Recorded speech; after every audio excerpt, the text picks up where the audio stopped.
Será que é uma ação humana, é o consumo humano que gera uma poluição? Nós temos uma história, né? Quem nos antecedeu aqui, em todas as faculdades, não só em Direito, tem essa história de mudar um pouco o país, de ir para frente, de fazer. Olá, eu sou Juliana Torres, advogada e professora de Direito Ambiental. Tudo bom?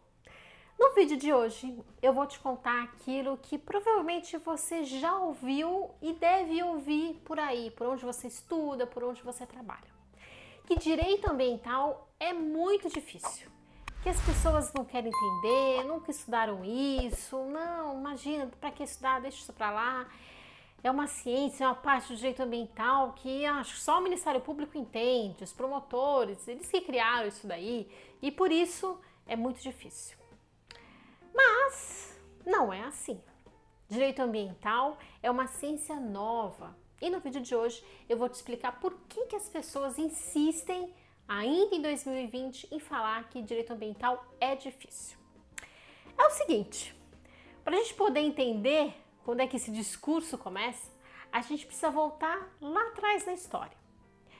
Em 1988, a gente tem a formação, né, da Constituição aqui, da nova Constituição brasileira.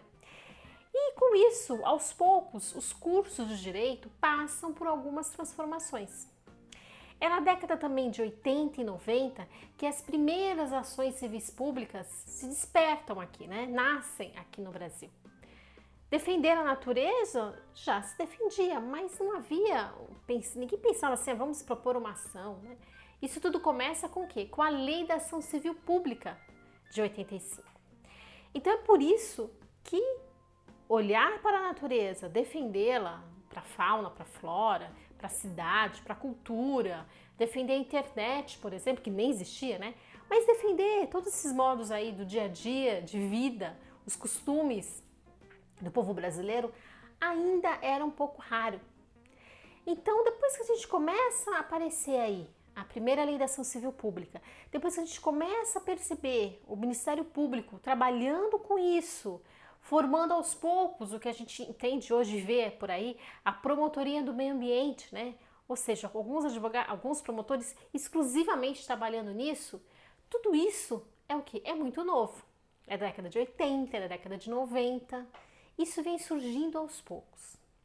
E aí, o que acontece? Muitos advogados, muitos juízes que se formaram nessa época, eles não tinham, né, na graduação, a matéria de direito ambiental. Aqui em São Paulo, na PUC, onde eu fui formada, começa o que? A surgir o direito ambiental com o professor Fiorilo. Isso no que? No final ali de 90, 98, 2000, é quando começam a surgir as primeiras teses no mestrado e depois no doutorado.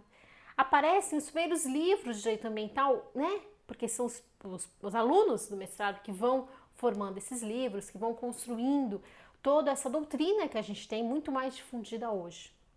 Então, enquanto que São Paulo foi o berço ali, né, a primeira ação civil pública, e aí algumas faculdades onde tudo isso vai nascendo, se a gente olhar para toda a imensidão do país, estudar direito ambiental é algo ainda muito novo.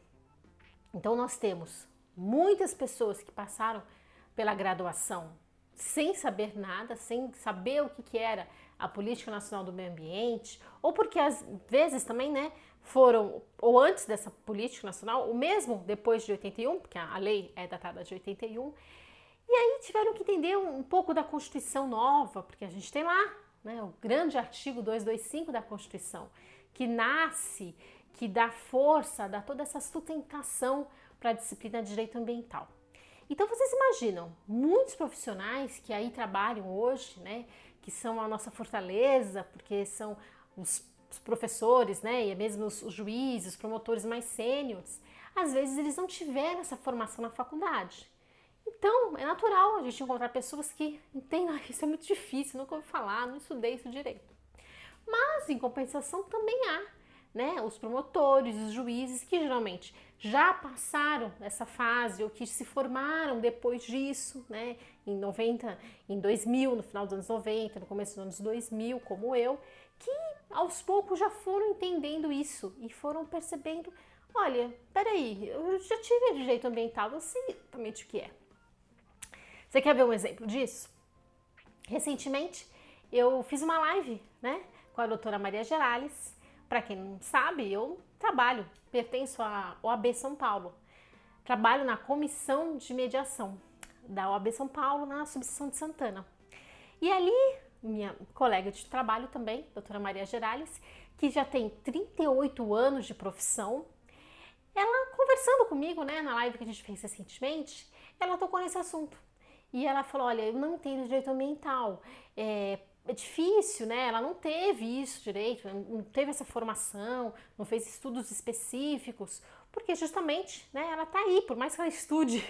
E aí, quem quiser acompanhar, acompanha lá a live que a gente fez, tá lá gravada nos meus canais no IGTV. E ela é uma advogada atuante, ela é uma advogada moderna, né, que sabe muito, que está cada vez se especializando e que entende muito, sim, muito bem, apesar dela não ter confessado isso, mas que ela entende o interesse coletivo, entende os elementos aí de direito ambiental e está sempre me perguntando, me questionando, olha, como é que eu faço isso, como é que eu faço aquilo, mas, como ela mesma falou, ela não entende, né?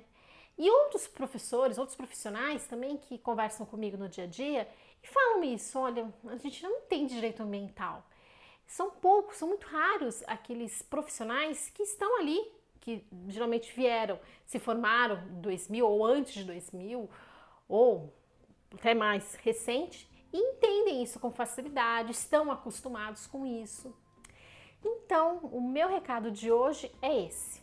Direito ambiental não é uma ciência difícil, é uma ciência desconhecida por muitos profissionais que estão aí hoje no mercado e que às vezes de geração em geração vai se passando essa ideia de ser um ramo do direito muito complicado, com normas próprias, não sei direito como é que funciona tudo isso, né? Muita modernidade, esse assunto de sustentabilidade não sei como é, não é aquele tradicional direito penal, né? Não é aquele tradicional direito civil, mas sim tem elementos possíveis e fáceis de serem compreendidos, os princípios que são nacionais e que também tem toda essa vertente internacional. É isso que eu convido para vocês hoje. Vão estudar direito ambiental, não se apeguem a esses conhecimentos, a esse linguajar aí, esse falatório de que é uma ciência difícil e que por isso precisa ser afastada, ninguém vai olhar para ela. Pelo contrário, é uma ciência fácil de ser compreendida, porque são as relações que a gente tem com o nosso ambiente de trabalho, com a nossa cidade, com a praia, né, com a internet, com a cultura, com a música, com o samba, enfim. Como que a gente se relaciona com tudo isso? Isso é viver direito ambiental, isso é viver a lei ambiental. É a partir desse dia a dia, integrado aí com a natureza, seja no campo, seja na cidade, que a gente vai compreender a base de toda essa legislação. Afinal, ela não foi feita, né, totalmente separado, num campo próprio, por promotores de justiça que lá criaram para eles, que lá criam e vão criando a lei e vão desenvolvendo a lei somente dentro deles. Não, não é nada disso. A lei está aí, está na base da nossa Constituição de 88 e, portanto, já tem bons anos aí de anos-luz, né? Anos de voo, horas de voo aí, que essa legislação brasileira com todo esse reflexo internacional que ela sofre. Combinado? Bom, se mesmo assim, te explicando essa história, a origem desse assunto, como que ele é tratado hoje em dia, você ainda não se convenceu e acha que direito ambiental é algo muito difícil para ser estudado, que é melhor ser abandonado, eu tento te convencer que isso tudo é uma tremenda bobagem nos próximos vídeos, tá bom? Acompanhe aqui no canal que você vai conhecer passo a passo. O que eu vou explicar da parte do direito, as normas, quais são as leis, como é que a gente estuda tudo isso, tá bom? Até lá!